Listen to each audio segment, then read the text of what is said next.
주님의 사랑이 이곳에 가득하기를 기도합니다. 주님의 평화가 안녕하세요. 쉴만한 물가의 설아일입니다. 미국 백악관 정책 차관보를 지낸 강영우 박사님의 아내 서근옥님의 수기를 읽어드리겠습니다. 우리의 만남은 어쩌면 숙명적이었다. 그가 평생 단 한 번 걸스카우트를 방문한 그때 나는 걸스카우트 신입 회원으로 그를 돕는 프로그램에 동참하게 되었다. 아마 그때 하나님께서 내게 저 불쌍하고 초라해 보이는 맹인 중학생이 10년 후 나의 신랑이 된다는 사실을 미리 알려주셨다면 나는 그대로 도망쳤을 것이다. 그때 그는 맹학교 중등부 1학년생이었고 나는 여대생이었다. 가난과 실명의 고통에 찌든 모습을 상상했는데 문을 열고 들어서는 학생은 외모만 봐서는 전혀 맹인 같지 않았다. 프로그램이 진행되는 동안 나는 그 학생만 힐끔힐끔 쳐다보았다.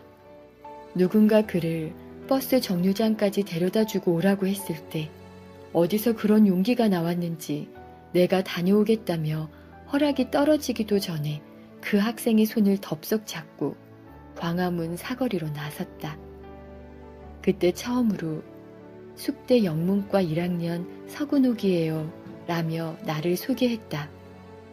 그 순간부터 나는 그의 지팡이가 되어 오늘에 이르렀다. 그는 14살 때 아버지를 여의고 중학교 1학년 때인 15살 때 축구를 하다가 공에 눈이 맞아 실명했다. 그의 어머니가 아들의 실명 때문에 충격을 받아 뇌일혈로 세상을 뜨자 고아가 된 형제들은 뿔뿔이 흩어졌다. 그는 장애인 재활원으로, 여동생은 고아원으로, 남동생은 철물점으로. 재활원을 전전하며 그는 수년간 방황했다. 자살도 여러 차례 기도했다. 그러나 어느 목사님의 도움을 받은 뒤 갖지 못한 한 가지를 불평하기보다 가진 10가지를 감사하자며 마음을 고쳐먹었다고 한다.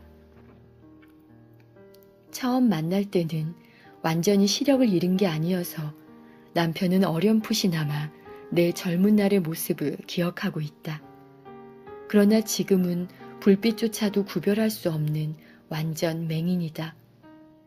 그때부터 주말이면 맹학교 기숙사에 찾아가 책도 읽어주고 안내도 해주는 일을 1년 정도 봉사하다 보니 정이 들어 그를 동생으로 삼고 싶은 생각이 들었다.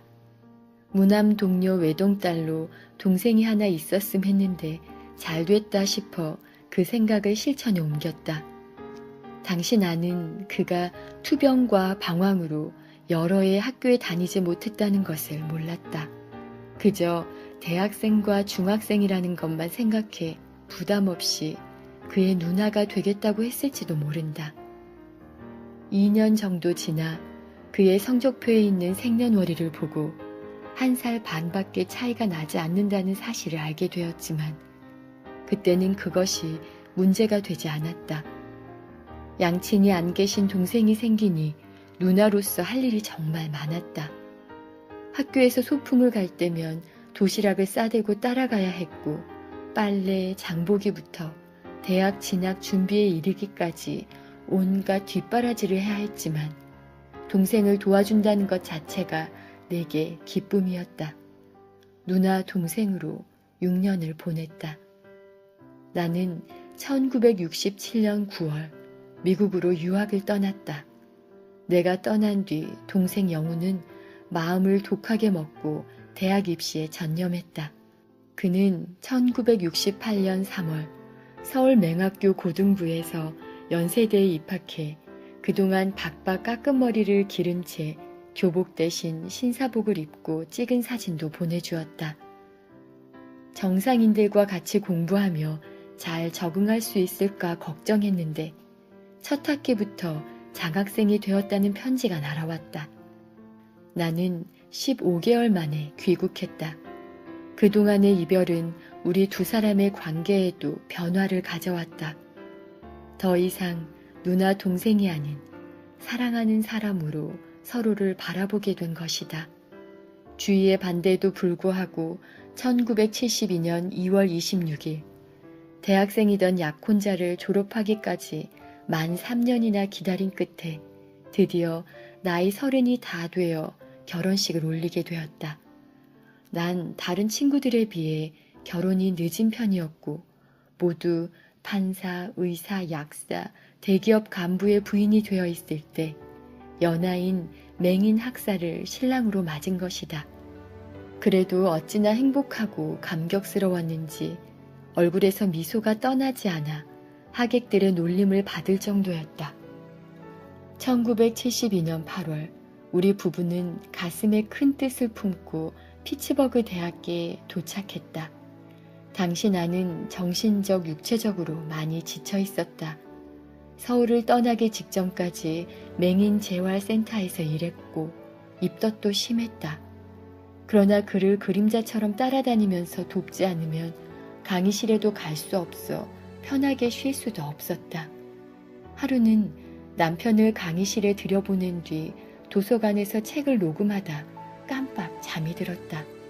정신을 차리고 보니 이미 강의가 끝난 지 30분 이상 지난 시간이었다. 온 힘을 다해 강의실로 뛰어가 보니 그는 불안한 모습으로 나를 기다리고 있었다. 그 일을 계기로 남편은 보행훈련을 받았다.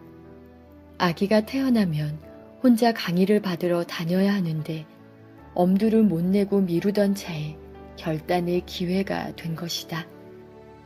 보행훈련을 받아 나에 대한 의존도가 다소 줄어들기는 했지만 여전히 나는 그를 안내해 주어야 했다.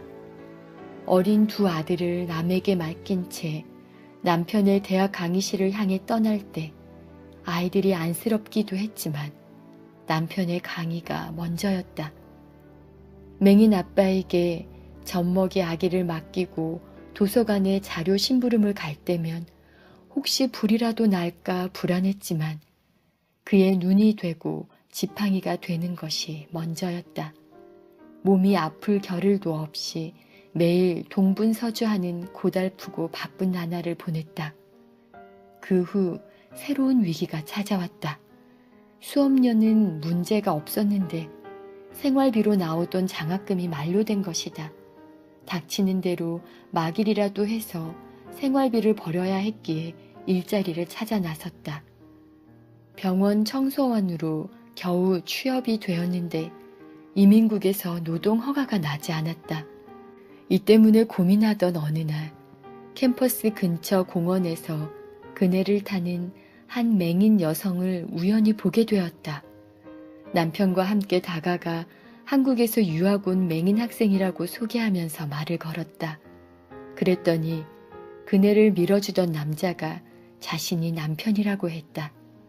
과부가 과부 사정을 안다고 우리 사정을 이해할 것 같아서 초면에 우리 형편을 털어놓았다. 그 부부는 우리에게 자기 집 3층을 내줄 테니 와서 함께 지내자고 했다. 대신 식사 후 설거지를 해주고 두 내외가 외출할 때 어린 두 자녀를 돌봐달라고 했다. 남편이 박사 학위를 받을 때까지 가족의 생계가 해결될 수 있을 것 같아 생각할 것도 없이 제안을 받아들였다. 그 집에 살면서 매일 설거지하고 아이들을 돌봐주는 일을 해도 행복하기만 했다. 남의 집에서 식모살이 한다고 생각하지 않고 머지않아 박사가 될 남편을 내조한다고 생각하며 그러한 기회를 주신 하나님께 감사했다. 행복은 주관적인 느낌이라 생각한다. 객관적으로 볼 때 남의 식모살이나 하는 처지가 행복해 보이지 않을 것이다. 그러나 나는 그때가 오히려 아파트에 살 때보다 더 행복했다. 우리와 처지도 같고 동년배라 아주 좋은 친구가 되었을 뿐만 아니라 미국 문화를 배우는 계기도 되었다. 또 2살 된 진석이도 4살, 5살이던 그 집 아이들과 친구가 되어 많은 것을 배울 수 있었다. 그때 둘째 아이 진영이가 생겨 더욱 감사한 마음이었을 것이다. 나는 남편이 맹인이기 때문에 불행하다고 생각해 본 적이 한 번도 없다. 우리 내외는 출세 지향적이 아닌 성취 지향적 가치관을 가지고 있어 맹인이기 때문에 넘어야 할 물리적, 심리적, 법적, 제도적 장벽을 넘을 때마다 오히려 성취감을 느꼈다. 또 쾌락보다 보람을 추구했기 때문에 어려움을 극복할 때마다 승리감과 보람을 느끼며 감사할 수 있었다. 1976년 4월 25일 남편이 드디어 피츠버그 대학교에서 박사 학위를 받았다. 남편은 인디애나 주정부 교육부 근무를 이어 미 백악관 정책 차관보를 지내게 되었다. 큰 아들은 어릴 때 안과 의사가 되어 아버지의 눈을 고쳐주겠다던 꿈을 갖더니 안과 의사가 되었고, 작은 아들은 국가를 돕는 변호사가 되었다. 남편이 졸업 후 직장을 구하기가 어려워 힘들어할 때 여기까지 인도하신 하나님께서는 반드시 현재의 고난을 성공의 조건으로 바꿔주실 테니 인내하며 좀 더 기다려봐요 라며 남편을 격려했고, 지금도 남편은 당시 자신의 고통을 함께하면서 그러한 위로와 격려의 말을 해줄 때가 가장 고마웠다고 말했다. 서근옥님의 수기는 보이지 않는 것을 믿음으로 바라보며 일궈낸 믿음의 삶을 보여주고 있습니다. 이 수기가 눈물을 흘리며 씨를 뿌리고 있을 모든 이들에게 믿음을 나눠주길 바랍니다. 청취해 주셔서 감사합니다. 쉴만한 물가였습니다.